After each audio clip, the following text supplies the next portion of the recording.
Today, we're going to have an amazing conversation with Masai Brown.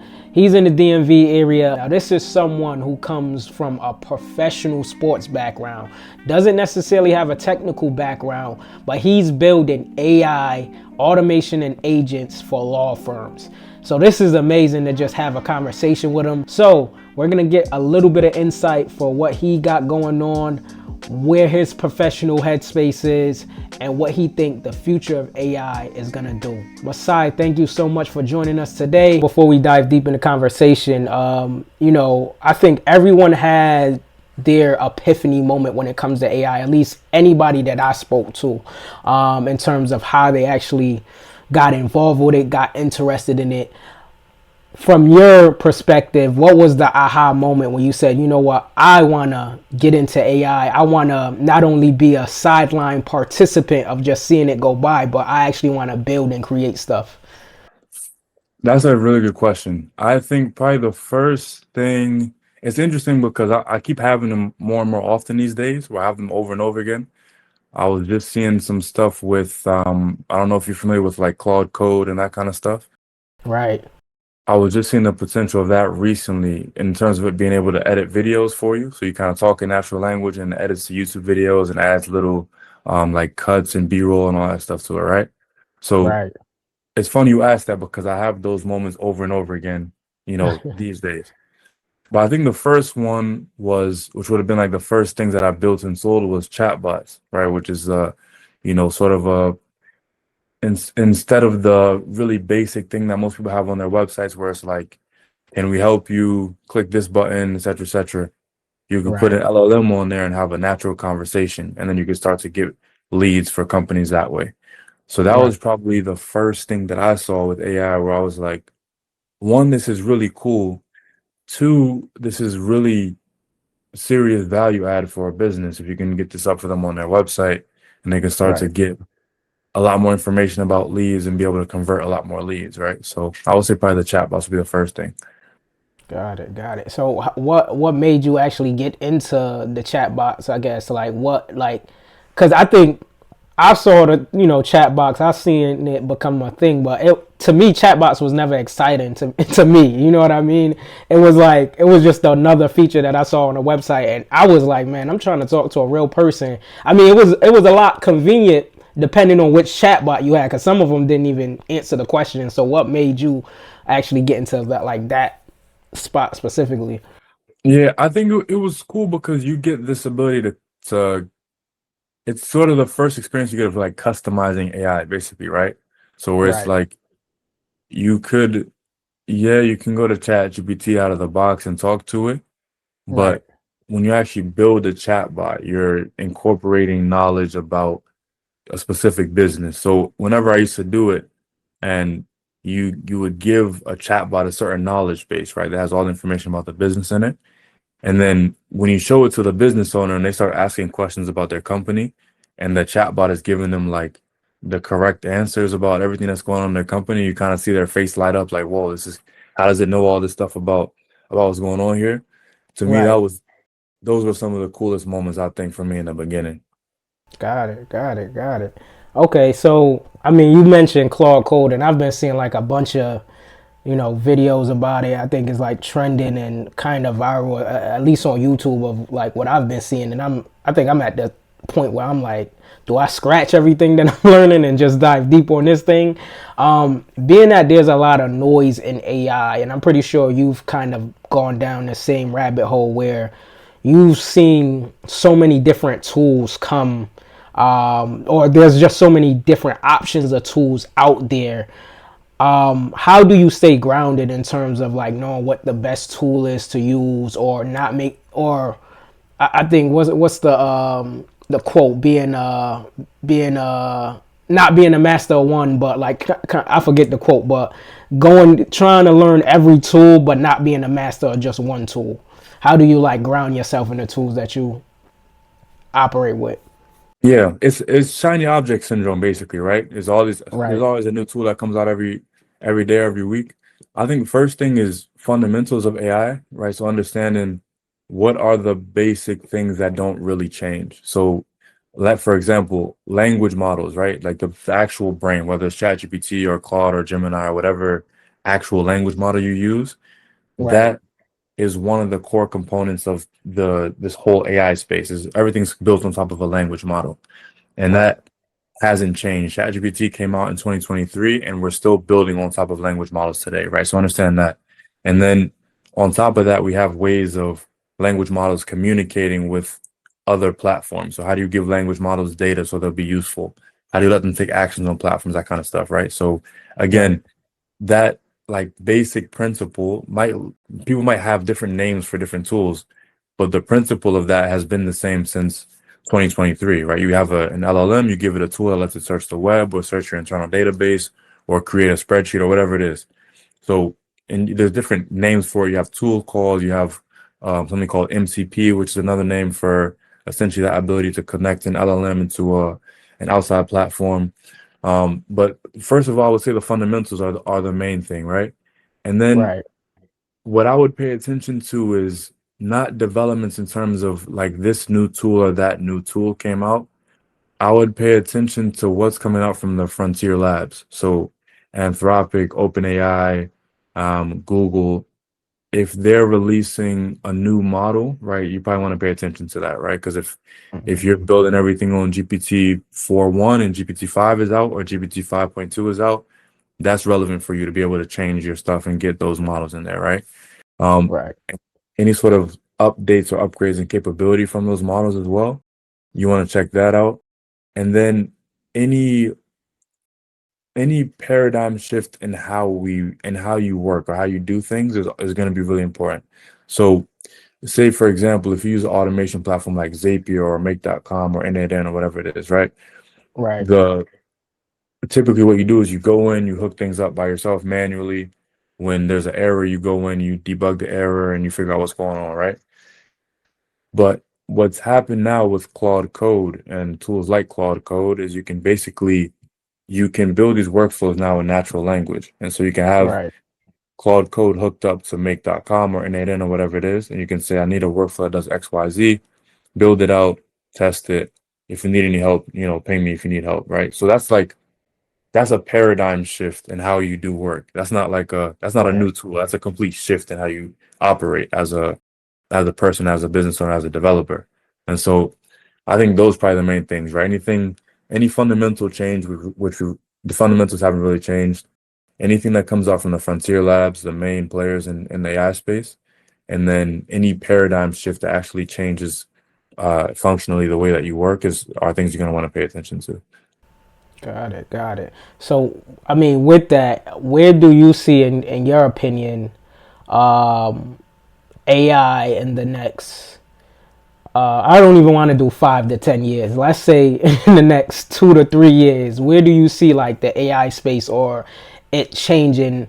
I feel like it's already changing industries, but if I'm talking about from a healthcare perspective, like I said, recently I just did a presentation, and everyone in the healthcare space is kind of seeing the same thing, where there's a lot of money being invested in AI, but the real ROI hasn't been even seen yet, depending on the AI tool. We're finding like AI tools they're pretty much being invested at the top of the funnel versus where patient needs actually happen. So, for example, AI company, a healthcare company might invest in like an auto dialer for the outreach specialist to reach somebody, but that doesn't necessarily do any value for patient care. In your opinion, whether it's for law or just like broad companies, where do you see the space of AI in like the next 2 to 3 years? We're in 2026, so from now to 2030, what are you thinking the space is gonna do? I think everything trails software development. So I think if you want to get an idea of what your field is going to look like in like 2 or 3 years, look Right, at what software development looks like now. So like the best software engineers, what are they doing? What does their workflow look like? And what if you pay attention to what's going on in software, what you have is a couple things. One, you have people, instead of again going in and doing the actual work, you have people basically managing agents to do the work, right? So like instead of you going in, moving this file over here, filling this out or whatever it is, you kind of just tell your agent, hey, I need you to do XYZ thing, and then the agent goes off and does it, right? So Right. I think things like that become much more prevalent in any industry that has to do with basically any industry that's not like a physical industry of, like plumbing or electrician or those things, right? That won't be necessarily affected by AI until robotics starts to really make a lot of progress, right? Right. But I think in healthcare and legal and those types of knowledge-based industries, you're just going to see more so people becoming managers of agents.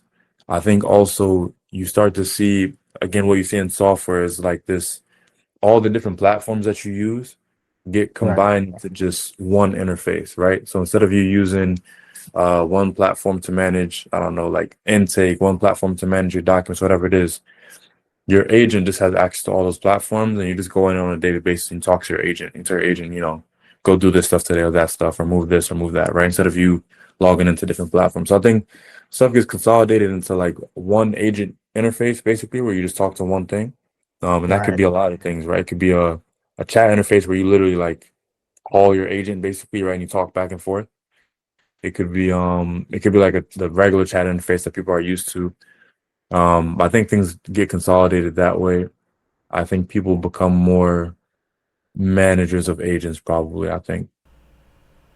Got it. Yeah, that makes sense. I mean, I think, I mean, I grew up playing games like Game Boy, Mega Man, stuff like that. So in my head, I'm like, this is exactly where we're going. Like Dragon Ball Z, like one of my favorite cartoons. So I'm thinking like Android 17 is like Agent 17. So I see even someone hiring, like if I was to build an agent that does something specific, I can see a company actually hiring that, agent, putting it on payroll and Right, stuff right, like that.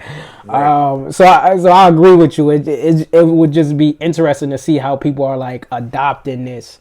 So like getting into like law specifically or your career specifically, did did did you have a technical background? Like, is your background in software development, engineering, or anything like that? Yeah, that's a really good question. So the short answer is no. Um, I was just a kid that was like I was always messing around with computers, right? I had like programming books and stuff like that Right. that I was in when I was younger. And then my background is in professional sports and professional soccer. So out of high school, that's what I did. And I played in Europe for a couple of years, then came back and basically just educated myself on YouTube University, right? How to learn all this stuff. And then just start applying it. And I think that's the really cool thing about software is that software is basically an open game, right? Whereas anybody can get into the game, anybody can start making things, especially now that you have all these tools that make software development a lot easier. Anyone can start to learn these things, to start building these things out, to think about how they can create value in their own lives and their own like day-to-day jobs and stuff like that. I Right. just think it's like if you have a computer and an internet connection, you can join the arena basically and see what you can build. Right.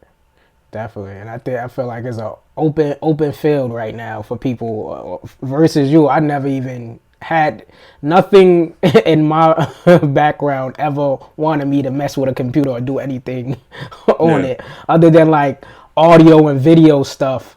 But I get that same kind of excitement when it comes to AI and stuff, like the same way I would do go into like a Pro Tools and drag audio and make a song and a hook or a video do something and transition is kind of the same excitement I'm getting with AI. Yeah. I guess one of my last questions for you is, you balancing on like the law side of things. What is your main goal with AI in the future? Like, what do you see yourself? Because in I guess the reason why I ask this is because this could easily just be a hobby at a point in time, and then you could just go on to something else. But I'm finding that people who are actually like building and investing a lot of time into the skill want something big in the main scheme of things. So, in the law space or even in the AI space in general, what's your overall goal that you want to accomplish? Um, that's a good question. I think there's one obviously AI is one of the biggest opportunities in history, Right. I think also I'm somebody that's a big proponent of being able to do a lot with a small team. So even if that's like a one person team, right? Being able to do a lot revenue wise, being able to have a lot of impact as well without having to scale your head count to hundreds and hundreds of people. I think small teams are that's sort of my passion, right? It's small teams and small businesses that are enabled by technology to be able to do more and move faster and be more creative and innovative than bigger teams or bigger companies would be able to. So I would say myself, my personal goal, obviously there's an economic incentive, right? There's tons of money to be made in this field. There's tons of money to Right. be made figuring out how to help these businesses use AI to make a lot more money, right? There's there's a lot economically to be made there. But I think also just figuring out how to get how to enable that's my whole thing is I want to enable small teams to be able to have really huge impact with this technology. Because you can get to a point now where you have like you could be one person. I have my agent over here that's set up and it does, Right. I come in and tell it what I want it to work on throughout the day and it works on stuff and it's like having a personal assistant, right? But Right. I'm sort of picturing, one person or five people that manage 100 agents, right? Or 1,000 agents. And you have agents, you have sub agents, you have manager agents and all this stuff, right? And as a team of five, there's no reason why you can't scale that to, a company that's doing significant revenue numbers, 8 figures or 9 figures a year with a really small team. Definitely. Definitely. That's amazing, man. Definitely amazing. Well, I'm just gonna say, I know we don't have that much time left. Thank you so much, for the insight here and just the conversation and just catching up. Like I said, my main point of this conversation is just to see what other people have going on in the AI space, but also learn while doing that. So I appreciate your time for even jumping on and like just sharing your insight from your perspective. For sure. For sure. It's my pleasure. Definitely. Where can people connect with you just in case they wanted to talk to you about AI and law or just connect with you in general? What's the best place? Yeah, best places are going to be LinkedIn and YouTube. And both of those is just my name. It's just Masai Brown-Andrews. So Masai is Masai, and then Brown like the color brown hyphen Andrews, Andrews on both of those.